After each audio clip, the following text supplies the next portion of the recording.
morning guys, it's Andy from Motoscades&Coffee, and I have another quick tip, motorcycle long haul tip for you, Himalayan specific. So let me show you what this one is all about. So this one has to do with foot pegs.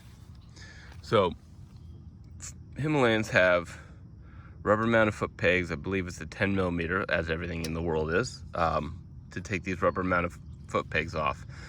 You got better off-road grip when you take it off. However, for a long haul, I noticed that I've been taking these off and leaving them off because it leaves about that much more room for your feet to extend and your legs to extend. So you have a little more room for your tush to legs to spread out.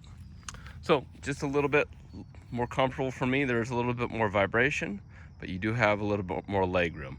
So that's my quick tip. As always, love to hear your quick tips and let me know what you think.